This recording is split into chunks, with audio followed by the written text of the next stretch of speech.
साहब ये जो एक इतना एग्रेसिव बिहेवियर है, क्योंकि देखिए जज्बात जुड़े होते हैं क्रिकेट के साथ और इसका किसी से इसको रोका जा भी नहीं सकता। एक मॉब आ रहा है और आते आते बुरा भला कह रहे हैं, गालम गलोच कर रहे हैं, मतलब चीज़ें उठा उठा कर फेंक रहे हैं। रविश बिष्ट हमारे साथ अक्सर मौजूद होते हैं और मैं देख रही थी कि वो लाइव थे, उनके साथ भी ये वाक़या पेश आया। वहाँ पर दीगर जर्नलिस्ट हैं, उनके साथ भी वाक़या पेश आया। अफ़गानिस्तान का मुझे याद आ गया कि उन्होंने भी, उनकी तरफ से भी इस तरह का अक्सर एटीट्यूड सामने आता रहा पाकिस्तान के स्पेक्टेटर्स के साथ। ये झगड़ा सारा कुछ, सिक्योरिटी को कितना काम करना चाहिए इसके ऊपर, आगे चैंपियंस ट्रॉफी पाकिस्तान में होनी है तो क्या इसके ऊपर आपको प्रिकॉशनरी मेजर्स लेनी चाहिए? देखिए,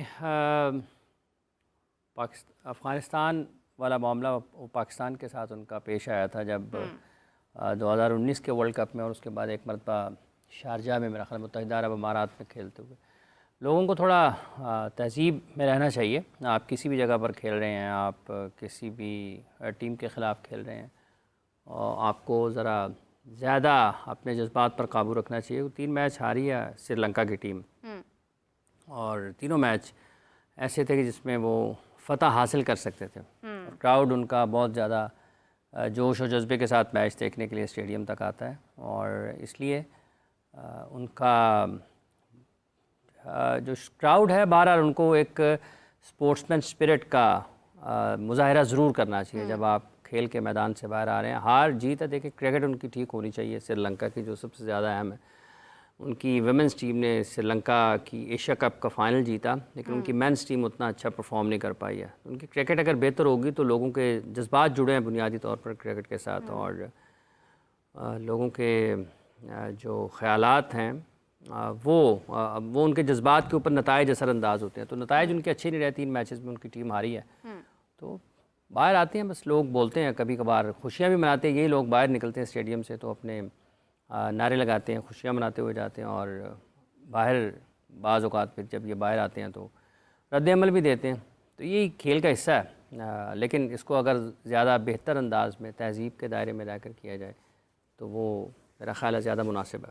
ज़्यादा मुनासिब होता है। और दूसरा ये है कि जो मेज़बान मुल्क होता है उसके ऊपर एक और बहुत बड़ी जिम्मेदारी होती है कि आपकी टीम कैसा परफॉर्म करी है। अगर आपकी टीम अच्छा परफॉर्म नहीं करती है तो फिर आप पर उंगलियां भी बहुत सारी उठती हैं, फिर आपका गुस्सा, आपके जज्बात जो हैं उनका फ़ायदा कोई नहीं होता। हमें ज्वाइन किया है Nazin Qadir Khwaja, one and only Fakhta Kashmir में मौजूद हैं। सर्द मौसम में गर्म खबरें हमारे साथ शेयर करने वाले हैं। अस्सलाम वालेकुम कादिर, कैसे हैं आप? वालेकुम अस्सलाम, मेरा अल्लाह का शुक्र, आप सुनाएं, ठीक हैं?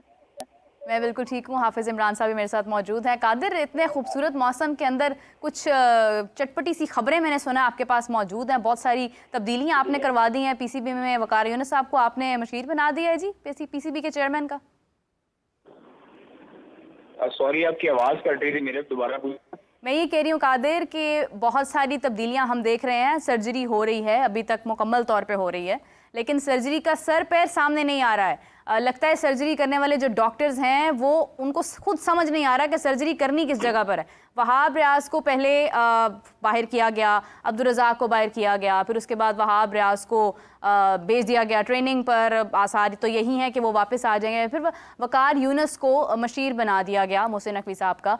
तो किस तरह से ये सारी खबरें सर्कुलेट कर रही हैं, एग्जैक्टली क्या चीज़ है, क्या बेहतरी है इस फैसले में?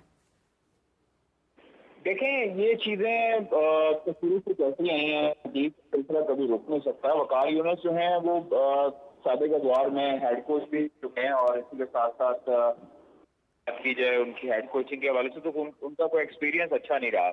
और अभी चूंकि वो एडमिनिस्ट्रेशन मामला संभालेंगे, क्रिकेट के मामला चलाएंगे, सिलेक्शन कमेटी को देखेंगे, क्रिकेटर्स को देखेंगे, क्रिकेट को देखेंगे पाकिस्तान की, तो ये चले, अच्छी उम्मीद रखनी चाहिए हर बंदे से और उसको अच्छा वेलकम करना चाहिए। उन्होंने अभी कमान भी संभाल ली है पाकिस्तान क्रिकेट बोर्ड में, तमाम सब चीजें देखने भी लग चुके हैं, वो मशीर तो मुकर्रर हो ही चुके हैं। लेकिन उसके बाद जो अभी क्रिकेट के मामला हैं, अभी सेंट्रल कॉन्ट्रैक्ट का मामला है, अभी स्क्वाड जो बांग्लादेश के खिलाफ स्क्वाड तश्कील देना है, वो सबसे बड़ी जो उनकी पहली असाइनमेंट होगी वो होनी है। फिर उसके बाद आगे जो मामला हैं, कोचेस के साथ बैठकर आगे क्या करना है, किसको कप्तान रहना है और किसको नहीं रखना, वो तमाम तर फैसले वकार यूनुस के ऊपर मुनसर होते हैं।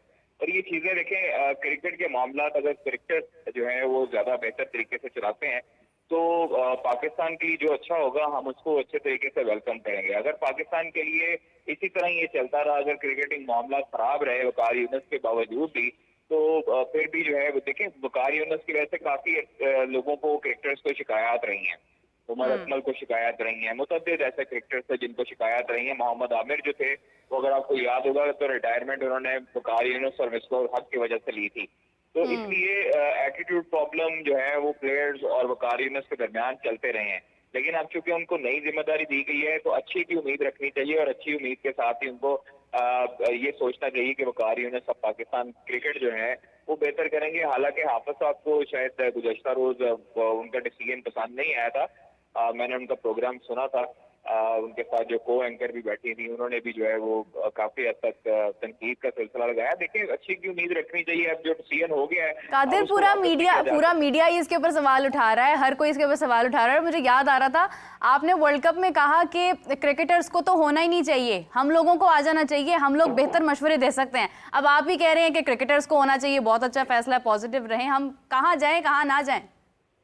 मेरा अगर हम नहीं आए मशवरा देने के लिए तो फिर क्रिकेटर्स ही पीछे बचते हैं। अब किसी बैंकर को उठा के तो क्रिकेट के मामला नहीं दिए जा सकते। ठीक है, आपने पहले देखा है जितने मामला हमारे पाकिस्तान क्रिकेट के बिगड़े हैं, जो हुआ है सारी चीजें क्रिकेट के जो कोचिंग के मामला थे उस पे हमने डिस्कशन की थी कि क्रिकेटर्स को नहीं सौंपना चाहिए क्योंकि उनकी अना और उनकी पसंद नापसंद जो है वो आड़े आ जाती है। लेकिन अब क्योंकि उनको एज ए सीईओ का दर्जा दिया गया है और वकार यूनुस को अगर ये जिम्मेदारी दी गई है तो वो इस जिम्मेदारी का मान भी रखेंगे।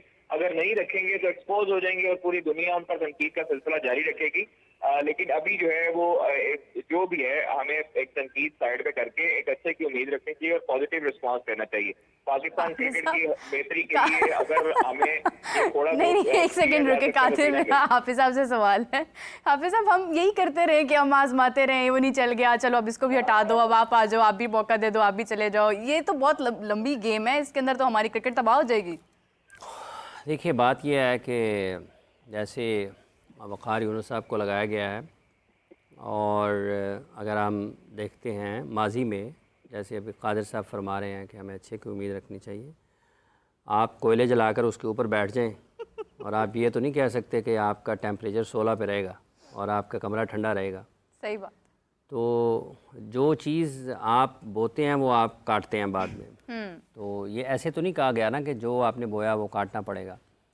पाकिस्तान के कप्तान रहे हैं वकार यूनुस साहब और दुनिया क्रिकेट के अजीम फास्ट बॉलर्स में उनका शुमार होता है, इससे कोई शक नहीं है। और टो क्रशर जो थे वो अपने दौर में। लेकिन जैसे कादिर साहब फरमा रहे हैं कि अच्छे की उम्मीद रखनी चाहिए और अगर हम देखते हैं तो ये कोई पहला मौका नहीं होगा कि लोगों को उनसे अच्छे की उम्मीद होगी। एक के बाद एक के बाद उन्हें मौका मिला। शायद कादिर साहब की नज़र से नहीं गुज़रा, मसरूफ़ होंगे कि हमने जब कल बात की थी तो उन्हें ये भी कहा था कि बेस्ट ऑफ लक। लेकिन साथ ये भी है कि हमारा ये काम नहीं है कि जो आए उसके सामने आने वाले के ढोल बजाए जाएं और जाने वाले को पीछे से जो है वो जूते मारे जाएं। ये काम नहीं है। हमारा बुनियादी तौर पर ये काम है कि लोगों को ये याद करा देना कि ये इससे पहले क्या हुआ था। गुज़िश्ता 20 वर्षों में अगर हम देखते हैं तो वो मुख्तलिफ़ वक्तों में पाकिस्तान टीम की कोचिंग में रहे हैं, कभी बॉलिंग कोच तो कभी हेड कोच, और उनका वो जो दौरानिया है उस और वो ज़िम्मेदारी है जिसके बारे में सारी दुनिया ये जानती है कि वो इतनी ज़्यादा कामयाब नहीं रहा है। तो आप अगर 15 लोगों की या 20 लोगों की टीम आपको दी जाए और आप उसको बेहतर तरीके से ना चला पाएँ और आपको पूरे मुल्क की क्रिकेट दे दी जाए तो फिर आप सवाल तो उठेगा ज़रूर। जैसे पाकिस्तान की डोमेस्टिक क्रिकेट को जो साहब चला रहे हैं खुर्रम नियाज़ी साहब, वो सेंट्रल पंजाब की टीम को भी चला रहे थे और पंजाब में भी उस वक्त 2 टीमें थीं। तो सेंट्रल पंजाब की टीम की कारकर्दगी क्या रही है और उस दौरान क्या डेवलपमेंट हुई है, ये भी लोगों के सामने अगर कोई बहुत अच्छी चीज़ है तो वो बता दी जाए ताकि इस्लाह हो जाएगी। तो अगर कोई एक एडमिनिस्ट्रेटर एक सूबे की 2 टीमों में से एक टीम को ना चला पाए और आप उसको पूरे पाकिस्तान की क्रिकेट दे दें तो लोग सवाल तो उठाएंगे कि जनाब आपने कैसे दे दिया इनको, और ये इनकी तो कारकर्दगी में गुज़िश्ता चंद माह में या चंद बरसों में ये नज़र आता है। तो अगर आप सिलेक्शन कमेटी को भी आपने देखना है, एनओसी भी देखने हैं आपने, डोमेस्टिक क्रिकेट भी देखनी है, फर्स्ट क्लास क्रिकेट भी देखनी है, इंटरनेशनल क्रिकेट भी देखनी है, सब चीज़ें देखनी हैं। फिर आप इस वक्त जो पाकिस्तान क्रिकेट के हालात हैं, क्या गुज़िश्ता 2-3 बरस में वकार यूनुस पाकिस्तान की क्रिकेट में किसी जगह पर आपको नज़र आए उस एडमिनिस्ट्रेशन की सतह पर काम करते हुए? और जो खिलाड़ियों के इस वक्त ताल्लुकात हैं आपस में, उनके लिए तो आपको बहुत ज़्यादा समझदारी की और तहम्मुल मिजाजी की ज़रूरत है। तो फिर तो मुख्तलिफ ना उनके उनके पहलू हैं उनकी इस पोजीशन के, और जाहिर सी बात है जो भी नया शख्स आएगा पाकिस्तान के क्रिकेट में, नई जिम्मेदारी पर आएगा, भले पुराना ही हो, हम ये तो तवक्को करेंगे कि अच्छा करेगा, कोई ये तो नहीं चाहेगा कि वो अच्छा ना करें, सब यही चाहेंगे। लेकिन जब आप बैठकर जायज़ा लेते हैं तो फिर आपको ये इसका तयन करना पड़ता है कि कौन माजी में कर चुका है बेहतर और किससे हम ज़्यादा बेहतर काम ले सकते हैं। बिल्कुल सही बात। तो उनका जो माजी है वो नज़र नहीं आता। और इस एक और बात इससे भी ज़्यादा जो है, अभी कल ही कामरान अकमल साहब बता रहे थे कि ये जब लेजेंड्स लीग हो रही थी इंग्लैंड में, तो ये वहाँ पर खेल रहे थे, वक़ार यूनुस साहब कमेंट्री कर रहे थे, तो उन्होंने कहा कि उस वक्त तक तो वक़ार यूनुस साहब का ये मानना था कि मैं पाकिस्तान क्रिकेट बोर्ड में दोबारा नहीं आऊँगा, और लेजेंड्स लीग को ख़त्म हुए को बहुत ज़्यादा वक्त नहीं गुजरा, अभी चंद हफ्ते की बात है, 2 हफ्तों की 3 हफ्तों की बात होगी ज़्यादा से ज़्यादा। अब वो पाकिस्तान क्रिकेट बोर्ड में उन्होंने ज़िम्मेदारी ले ली है। तो अल्लाह करे कि वो जो ज़िम्मेदारियाँ उनके पास उनको पाकिस्तान क्रिकेट बोर्ड दे रहा है वो उसको बेहतर अंदाज़ में करें, जिसकी पाकिस्तान क्रिकेट को ज़रूरत है, तो वो उसको उस ज़रूरत को पूरा करें। जिन फ़ैसलों की ज़रूरत है वो फ़ैसले करें, और यहाँ पर सिर्फ दलेराना फ़ैसलों की ज़रूरत नहीं है, यहाँ पर अक्लमंदाना फ़ैसलों की ज़रूरत है। कि अगर आप उन चीज़ों को जिनकी पाकिस्तान की क्रिकेट को ज़रूरत है, ये सिर्फ एक नहीं है कि पाकिस्तान की टीम ही और आपने उसको ही देखना है, ये नीचे से ऊपर तक और ऊपर से नीचे तक आपको बड़ी तफसीली तौर पर तफसील के साथ इसके ऊपर काम करने की जरूरत है। अल्लाह करे जी वो करें, अगर वो अच्छा करेंगे तो कोई कह सकता है कि बुरा करेंगे। बिल्कुल सही बात है, हर चीज़ यहाँ हो जाती है।